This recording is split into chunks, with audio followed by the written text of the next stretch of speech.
on today's show. Does it like blow their minds a little bit when you tell them like, hey, what's the weirdest reaction you've gotten from someone? Oh my God, you have no idea. I mean, first of all, I make them do reflection papers every week on the readings and the assignments and the exercises that we do. And it's so emotional. At the beginning of every class, I read to them the adjectives that people have written into their papers. And it's, terrified, anxious, excited, my mind is blown. I can't believe it. Like, it's amazing how powerful some of this work is. And I have to say that I've been teaching the class for 5 years, and my students have done amazing things. I have one student who dropped out of the MBA program. Really? I've had many who have dropped out of campus recruiting. I've had students who have, after graduation, taken off and gone traveling for months. They have started their own businesses.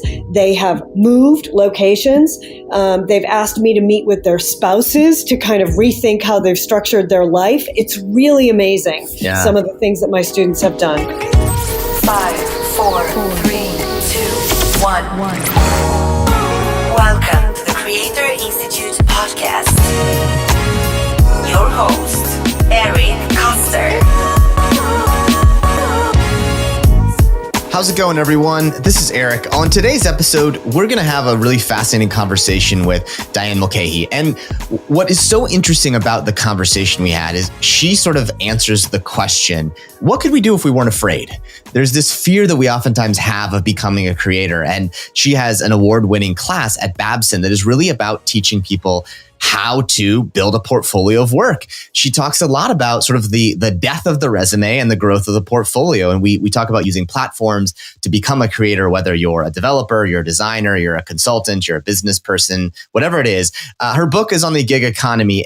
But I think the really interesting part about the way she talks about this is it's not limited to the gig economy the way we think about it, driving for Uber or Lyft. But she thinks of the gig economy much more of this sort of portfolioization of work, where you can have a number of clients, have a much better life in a lot of ways, have more flexibility, and ultimately make much more money. I enjoyed talking to her. We talk a little bit about some of the premises that Tim Ferriss describes of fear setting. How do you plan your life in a way that can make sure that you're not kind of building fears up in your head to prevent you from doing what you're doing? And she says that for people who want to become creators, the biggest realization she had is that she needed to build out actually a whole set of classes on dealing with the fears. And she said the biggest fear we have is not for the people that are strangers, but it's the people that are closest to us. What are they going to say when, oh, look at you, you've gone off and decided not to take that traditional job and instead create your own path as a freelancer, as a consultant, as what may have you. I think her conversations and insights are really thoughtful as we look at the way the world is changing. And, particularly we talk a lot about the side hustle, how you can get started now doing something that will give you that credibility and expertise to be able to create whenever you're ready. Diane Mulcahy, the author of The Gig Economy, and our conversation really focuses on how you as a creator can start to think now about creating those small evidence, that side hustle, those portfolio of work to do what you love. Welcome, Diane Mulcahy. Very excited to have you today. And it was funny as we were talking, I think we sort of have some interesting overlaps from our background. So I think both of us have been connected to the mothership of Kauffman Foundation, which I think has perhaps helped us think about entrepreneurship and this innovation economy in a really fascinating way. So I'm glad to have you on the show today. Thanks for having me. Of course. So you have sort of become the expert on the future of sort of how we think about work. And I think there's this very traditional notion of you have a job and that's sort of what you do. And what your sort of premise has become is that that's changing. Can you sort of give us the 30,000 foot level on sort of what this broad change is that you sort of profile and have now really sort of integrated into your teaching and your speaking and your writing? Yes, absolutely. So the change that I'm talking about is really the future of work at the highest level. And within that, the development and growth of the gig economy. And the premise that I talk about in my book on the gig economy is that traditional jobs as we know them, this idea that you're a full-time employee in a full-time job and you go to an office every day, that traditional construct is never going to entirely disappear, but it is certainly on the decline. The rapid decline. And what's replacing it is the idea of work. And what that looks like is people who are consultants, who are independent contractors, who are freelancers, on-demand workers, who work part-time, who work for themselves, and are actually focused on getting projects and assignments and tasks completed. So it's a much less rigid, structured way of working, and it's much more focused on results and deliverables rather than life in a 9-to-5 cube. And so give me an example. You are at Babson, you're working with students. What are the kind of things that, in some ways you have to shift their mindset to think about life as a portfolio of work? How do you, in some ways there's this, you do the on-campus interviewing. How does someone say, I want to build a career track around this theory of a portfolio of work? Yeah, when the students come to my class, they don't necessarily come with that mindset. Right. Many of them sign up and they really are, look, they're in an MBA program. So Yeah. many of them have a traditional mindset. They've been working full time. These are students in their mid to late 20s, usually sometimes in their early 30s. And many of them think that they're going to graduate and get a traditional job, and they're going through campus recruiting, et cetera. So as I say to them at the beginning of the course, my main goal here is to shift your mindset and to open it into thinking about alternatives that go beyond the traditional full-time job and really the traditional life. And what I do is take them through a series of topics. I have them do reflections and exercises that help them try to get at what success looks like to them. What are the things they're interested in? What are the skills that they bring to the table? And what are some of the ways that they can start to develop a portfolio of work that opens up opportunities for them beyond the full-time job? Mm-hmm. So that's really the whole goal and structure of the class, is to bring them from a traditional mindset in which they're planning to go get a traditional job to one where they are much more deliberate and intentional and strategic about how they think about their work and their career, and give them the skills and the tools to be able to put together a portfolio of work. Does it like blow their minds a little bit when you tell them hey, what's the weirdest reaction you've gotten from someone? Oh my God, you have no idea. First of all, I make them do reflection papers every week on the readings and the assignments and the exercises that we do. And it's so emotional. At the beginning of every class, I read to them the adjectives that people have written into their papers. And it's, terrified, anxious, excited, my mind is blown. I can't believe it. It's amazing how powerful some of this work is. And I have to say that I've been teaching the class for 5 years, and my students have done amazing things. I have one student who dropped out of the MBA program. Really? I've had many who have dropped out of campus recruiting. I've had students who have, after graduation, taken off and gone traveling for months.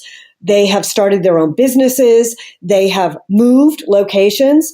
They've asked me to meet with their spouses to kind of rethink how they've structured their life. It's really amazing. Yeah. Some of the things that my students have done. And how, as you think about that, right? And I love it because I'm sort of like you. I'm trying to push people to just own their trajectory. What is the biggest sort of mental block they put in the way? Is it certainty? Is it how the resume is going to look like? What's the thing that holds, the traditional MBA student from sort of just diving into that future that is pretty clear that it's going to be moving in that direction for a lot of people? It's fear. Yeah. It's fear. I realize that, as you know, because you teach, courses change year to year. Mm-hmm.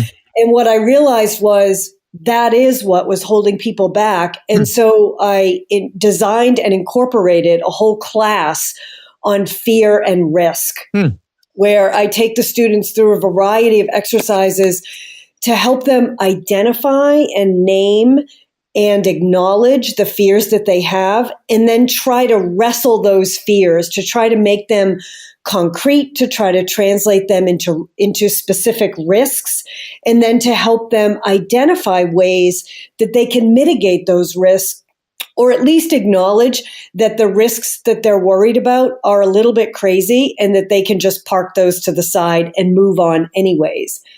So in order for the students to move forward, there had to be a way to get them over the fear.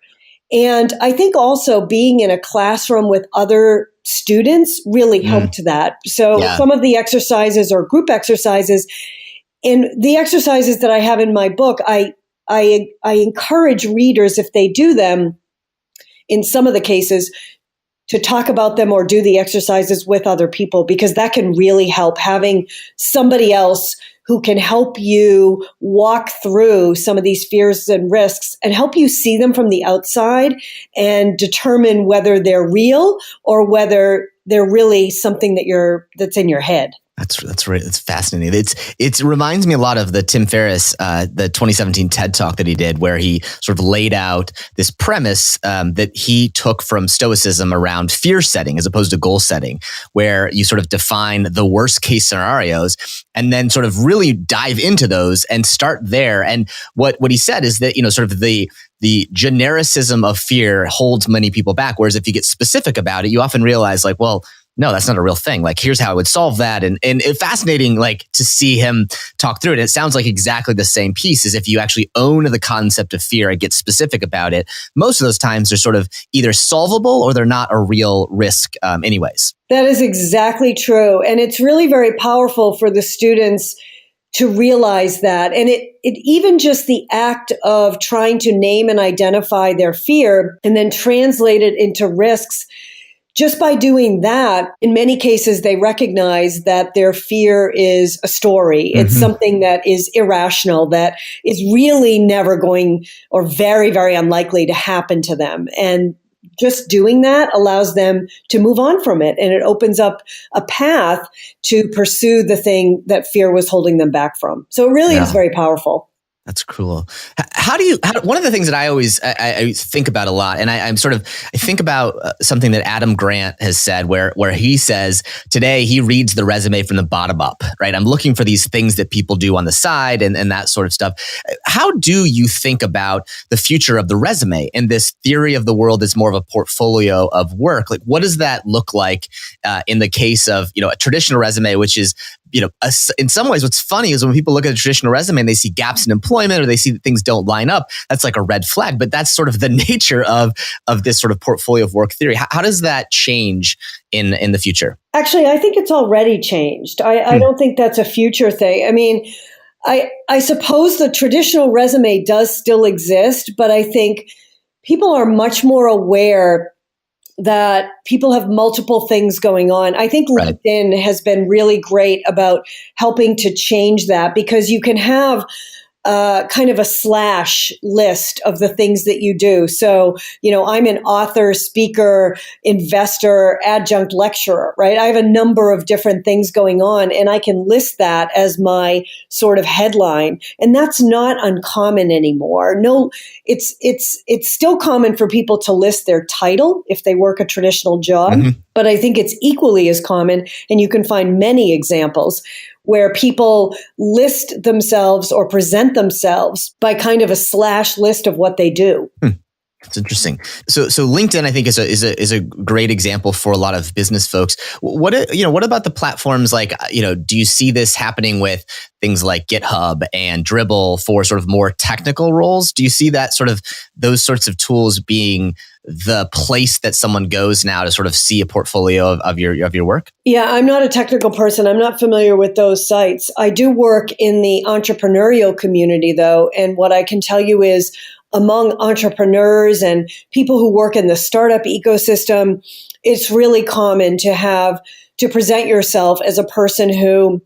is doing multiple things. You might be working on a startup here, advising another startup there, sitting on a board of directors over here, and then doing some of your own personal projects over here, and then sitting on some nonprofit boards at this time. So there's a variety. There's, I think, a very accepted culture of somebody who's doing a lot of different things, has a lot of different balls in the air. Mm-hmm. Yeah. So one of the things I would love to get your take on is, with this kind of concept that we chatted about earlier about the creator, is there's this sense of you're sort of creating all these elements that sort of start to give you credibility, sort of evidence of your expertise. What do you see, even in your own experience, as adding the kind of comma author to your to your experience? How does it change the way that people see your credibility and your expertise when you sort of add something tangible and physical like a book or a podcast or a class that you're teaching to someone's sort of resume? I think it's a very powerful addition. I think it makes a big difference in credibility, and I think having multiple platforms really gives you a lot of optionality in terms of the types of opportunities that you pursue. So I noticed when I started teaching at Babson, having an academic platform really opened up a number of opportunities. People perceived me as smart, as credible, as kind of neutral because you're at a university, which doesn't really have a skin in any particular game. Being an author, I think, is a completely different area of expertise because you're sort of given credibility within a niche or a particular area, and it's expected that you have kind of you spent a fair amount of time reflecting and thinking and maybe interviewing and getting out into the world in that space. So people really give you a lot of credibility on that side. In my experience, what I've found is writing has been the most powerful tool for lead generation, for opportunity generation, for meeting other people, for creating new opportunities, and for increasing credibility. Writing is a very powerful tool for getting your ideas out into the world, for reaching a very, very broad audience. More so even, and I do writing and speaking and interviews and press. Writing has been the number one, I would say, for me. Yeah. Yeah, I think there's something to this too about, I read an article recently saying the future is in the hands of the storyteller. And I think even, reading your book is just, it's, story after story after story. And I think the ability to tell stories enables us to understand. And we as a human species have been, the lore that we told around the campfire has continued to this day. And I think it's just being packaged differently, which is a fascinating thing to observe. It is. And I think the idea of the podcast and the interviews, it's the same thing. You get to hear people in their own words, talk about their own experiences, tell their own stories. It opens up kind of an intimacy that isn't available through a lot of other mediums. So I want to take a little sort of a specific example, because I think one of the things that I often hear, and you probably see this a lot too, is someone's in the traditional world. They're this aspirational, I do want to work for myself. I think there's something, I read a stat that 68% of people who are employed right now would like to work for themselves one day. And yet, the vast majority of them are doing nothing to do it. Walk us through how you would sort of coach someone, be it the student or whatever it is, to start to make those moves from this traditional employment world to the portfolio world that you've laid out. What's the first steps that someone does? Yeah. I get this question a lot. And particularly from when I speak at corporations, this is this is foremost in a number of people's minds. How do I quit my job? Exactly. That's really the question that you're asking. Or how do I transition to working for myself? I think there are 3 critical steps. I think there are a lot of things that you can do, but I think there are 3 critical steps. The first one is, and this is the first chapter of my book, is you really have to do some reflective work and understand, what does success look like for you? Because you have to have a roadmap for where you're going. What is it that you're trying to do? What is it that is going to look different about your life working for yourself than it does in your current job? So thinking really carefully about and intentionally about what success looks like for you, what's important, what are your values, what are your priorities. To me, that's the foundation really of any change that you're going to make in your life, but certainly a big change like restructuring your professional life. Secondly, and more tactically, I tell students and people who are working in traditional jobs alike to think about developing an exit strategy. And this is advice I would give to anybody at any time. I think even if you're a person who's about to take a job, I would argue, enter with the exit in mind, whether you're buying a house or taking a job or whatever it is you're doing. That's really good advice. But if you're in a full-time job, develop an exit strategy. And I have some detailed exercises in my book that walk you through that, but I'll just tell you at a high level, what that looks like is to imagine that you knew in your current position that you were going to be laid off 6 months from now. What are the things that you would do to prepare for that? What are the things professionally, personally, and financially? And those might look like, reaching out to colleagues, attending conferences, getting certifications, maxing out your employer-provided benefits like training or education or healthcare or retirement savings.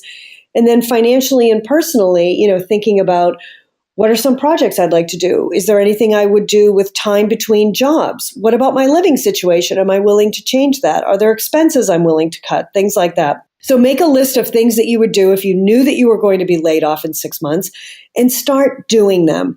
And that way, if you always have that list, if you're always working on that list, if anything happens to you in your current situation, or you do decide to leave, you're ready, you're prepared. Yep. Thirdly, start by getting a side gig. I mean, there's no reason that anybody in a traditional job has to immediately quit their job and dive both feet first into the gig economy. Right. If you're in a full-time job, take advantage of that and give yourself some runway to prepare through the ways I talked about with the exit strategy, and also to start with a side gig, because even if you're thinking about launching your own business, whether it's consulting or providing a specific service or a product or starting a business, doing so while you're in a full-time job is much lower cost and much lower risk than waiting until you've quit that job and it's the only thing that you're doing. So starting something on the side gives you really great information about whether your plan is realistic, about what the demand is, about what people are willing to pay, how long it takes you to get customers, all of those things. So figure out what success looks like to you, get an exit strategy going for the situation that you're in right now, and get a side gig. I think it is funny that there is still this premise of you sort of, you're going to just leap and sort of figure it out. Whereas we don't do that with most any other things. If we knew that something was going to be happening in 6 months, we would totally approach things differently. But it still surprises me that people don't take that advice as much as you said. Well, I'm not sure that advice is widely out there. I think when I talk about exit strategies, people want to delve into that. They don't immediately understand what that means. So I think it's a different approach for thinking about how to manage your professional life. Yeah, I guess I live in this world and I, and you do too, where it seems so obvious, right? Of course it's happening, but I think it still is pretty radical to some people, I guess. It is. It definitely is. So what do you think about there is this sort of premise when the word gig economy comes up that people immediately jump to, oh, you drive for Uber, or, oh, you sort of work, you deliver stuff for Postmates. How do you see sort of this, the really playing in a big part of the economy, which is the knowledge economy? What kind of examples are you seeing of this shift happening, particularly in the knowledge economy that may be kind of under the radar to the mass market, but it's a big shift? I think that's exactly right. I think one of the common myths, when people hear the term gig economy, they equate it to Uber drivers because Uber drivers get so much press, honestly. So usually when I start talking to people, I start by defining what I mean, which is if you're not a full-time employee in a full-time job, you're in the gig economy. So that includes consultants, independent contractors, advisors, freelancers, part-time workers, et cetera. The gig economy, in fact, is so broad. It crosses all industries, all sectors, all education levels, income levels. It's really quite amazing how prevalent it is in industries where people might not even think about that or be aware of it. Even when you think about platform companies, it's true that Uber is a platform, Instacart is a platform, TaskRabbit is a platform. But so is Catalent, which helps MBA graduates and former McKinsey and Bain consultants find work. So is BTG, which helps former executives find work. So is Axiom, which helps lawyers find gigs and projects and assignments. So when you look at it, there are really platforms that have popped up for all kinds of professions and niches, but because it's not your industry, you might not be aware of it. And I think that's why it's not as widely known how much the gig economy has infiltrated many, many industries. People just aren't aware of it because it's not their space, but it's out there and it's happening in almost every industry. Yeah, it's fascinating to think that someone was telling me, an MBA student of mine was telling me that he was already doing work on Hourly Nerd, which is sort of a kind of a consultant type thing as well, a platform. And he was saying, he's like, listen, I'm making more money than I would make at an internship, and it's fascinating to think how that's happening. And I think the other thing that I would just maybe love your take on a little bit is most of these platforms that you talk about, we are very familiar with Uber and we're familiar with the ratings and review systems. And, if I ever see an Uber driver that has a 4.5 rating, I get a little nervous. That same thing is starting to happen as a tool, sort of a credibility tool through these platforms. And sort of the more credibility you build through good work, the portfolio you build, the better. How do you recommend people start thinking about that as an element of this, being ready to leap of how much credibility you build on these platforms in order to get work sent to you? Actually, I would take that a step further because I think it's not just the platforms and the ratings. I think let's even leave because that we can acknowledge that that's important. So if you're on a platform, having good ratings makes a difference. But even if you're not on a platform, what you find is a lot of independent workers, particularly in the knowledge economy, they have a portfolio that showcases their prior work. So even though I'm a writer, I have a book, I have articles, people go read those before they come talk to me. Right. They Google you. They Google me. Or if you're a speaker, they ask for video clips or a speaker's reel. They want to see your prior work. And I know on some of the like software platforms like TopTal and others, they ask to see some prior examples or even ask you to give examples through their site, through assignments that they give you of the work that you can do. So I think increasingly, going back to our earlier discussion about the resume, it's really becoming less about the resume and more about demonstrating through really concrete examples of prior work or test assignments that you have the expertise and abilities that you say you do, and really giving a sample of that. That's, I think, where the future is going. How do you think about that from there's this fear of, listen, I've not done these things. They don't teach this stuff in school. I find it to be fascinating. I always now, and anytime I'm going to do an interview, I always ask them for a writing sample, for anyone. And the number of people that freak out about that question to me shocks me. And so how do you think about, it's 2018, people are, they're listening to this, they're thinking about, okay, I got to do something for my portfolio. How do you recommend someone start a portfolio approach to building that sort of that demonstration of your competency?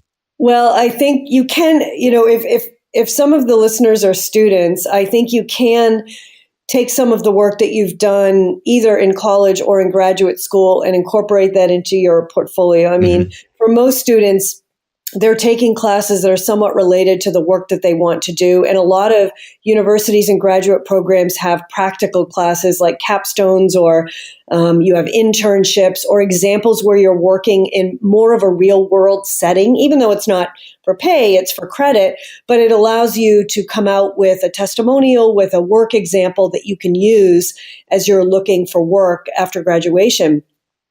And again, get a side gig. There's really nothing stopping even somebody who's in school from working on a platform, or for getting a client on their own, or for continuing to work on a project basis for a former employer.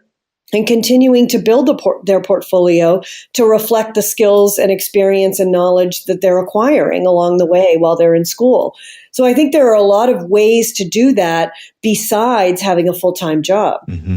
What do you think? There's this, one of the things I've seen is a trepidation from particularly, people on the younger side about this is this sort of statement, oh, no one would pay me for my work and I don't have any, way to create those sorts of things. What do you think about people doing work for free or sort of, doing work just to build that portfolio? Is that sort of becoming more common sort of as an activity in this kind of portfolio world that we're living in? It's certainly very common in the student populations. Mm-hmm. I think internships have become a really fundamental part of most colleges.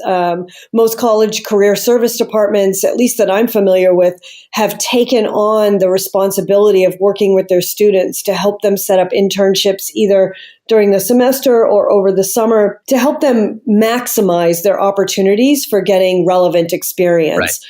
So I think for students or graduate students or people who are moving into fields that are new for them, working for free is not a terrible way to get your foot in the door, to start. You have to start somewhere. Right. I think the challenge among independent workers in the gig economy is making sure that you pay really careful attention to when it's time to stop doing it. That's right. Yeah. Show me the money. Yeah. I think it's important to have an understanding that, okay, I'm going to write several articles for free, or I'm going to create content, or I'm going to do some speaking engagements. You have to start somewhere, but really trying to monitor and make sure that you don't get caught up in doing that for too long. And the best way to transition is to understand the market rates for the things that you're doing and start out at the low end. And a number of my students have done that. I've seen them do speeches, for a small amount of money, or, start working with, companies or with startups for little money or for equity, or getting clients in which they're charging, at the bottom of the market rates, because it makes them more attractive. It's lower risk for somebody to take on somebody with less experience if they're paying them less. So that's a great way to get started. And then you have to just be careful to make sure that you're keeping, an eye on what the market environment is, what people with your similar levels of experience are charging, and make sure that you're increasing your rates along the way. Mm-hmm. It is definitely I think that to your earlier point, there's this sort of, people will sort of say, oh, the gig economy, it's, it's not for me. I don't need that sort of life. And I just think that like it just underlies how big the fundamental shift is that's going on. And I think you're absolutely right. You're being defined by what you create, not by where you created it. And so that I think is sort of this fundamental shift that I'm seeing too, is that like people, no matter what, even if they're at a company, they're still in some ways have to be developing a portfolio to advance even in the company. And I think as people realize that we're all independent contractors, whether we have an employer or not, it will start to change the way people attack this. I think the best line I heard that summarized the way to think about going out into the work world is, I work for myself, I'm employed by X. Interesting. But you always work for yourself, even if you have a full-time job for some period of time, or you have an anchor client, or you have a portfolio with a variety of clients. You're employed by them or by that company or by those companies, but you work for yourself always. And that's the mentality, the mindset that you need going into this world of work and the future world of work, I would argue. With my students, particularly the ones that are creating books or podcasts, I actually, I encourage them, and about 90% of them do, I encourage them to set up an entity. Whether it doesn't have to be a legal entity, but just to create another entity, because that in some ways shifts that mindset. They now think of themselves as a business around me, whatever that may be. And I think you're 100% right. As soon as someone starts to say, I am in control control versus I am sort of out of control, someone else controls it, I think that everything shifts. And so I think these exercise and activities, and I think your book is chock full of those sorts of things, to just get people to see themselves differently and take these small little steps. Suddenly you're like, oh gosh, like why would I ever see the world in the old way? Right. And I think one of the mindset obstacles that I find in my students is that they still perceive that this kind of default path of a traditional job and the traditional American dream represents safety and stability and security. That's right. And it's really helpful to walk them through some exercises to help them understand that actually that perception is not reality. There is no job security. Even if you have a full-time job, that doesn't indicate anything about your level of security or stability or safety. The best example that I have is I was teaching a class one spring, and the class, had a break for spring break. Spring break is 1 week. Mm-hmm. And when we reconvened after spring break, one of my students raised his hand and said, "You won't believe what happened over spring break. The company that I'm working at was acquired." And I had no idea that this was in the works. It's a complete surprise to me. And I don't know if I have a job. And I think that was a perfect illustration of the way the economy is today. Mm-hmm. Even if you think that you're safe and secure, you could come back from vacation and find out your company has merged. It's been acquired. It has undergone cost cutting that you didn't see coming. There's a layoff going on. So at any time, you have to be prepared to lose your job and then have something in mind for what's next. Yeah, I was one of in my prior life, I was a lawyer, and I worked for Heller Ehrman, which Heller Ehrman was the 150-year-old law firm. They did the work for the Golden Gate Bridge, and in 1 week we went from being a solvent firm to the partners deciding to shut it down and being on our tails. And so I thought, oh gosh, I'm in a top 50 law firm. This is great. And suddenly you're scrambling to figure out what's next. So I think you're 100% right, and I think it's a good exercise, I think, for people to think about the company you're at and look at the last 20 years and look at the competitors around them to see what's happened, to sort of give yourself that the reality check on what is certain and what is not. Absolutely true. Well, terrific. Well, Diane, thank you so much for the time. For everyone, just to say it again, the book is The Gig Economy, the complete guide to getting better work, taking more time off, and financing the life you want. This has been fascinating, and I think I'm glad that you're talking about this in a way that is sort of really demystifies it from hey, that's just an Uber driver, but really to understand that MBAs and business school students and even people, thinking about the next stage of their career can really attack this. So thanks so much for the time today. Yeah, thanks for having me and for the great questions. This was super fun. I appreciate it.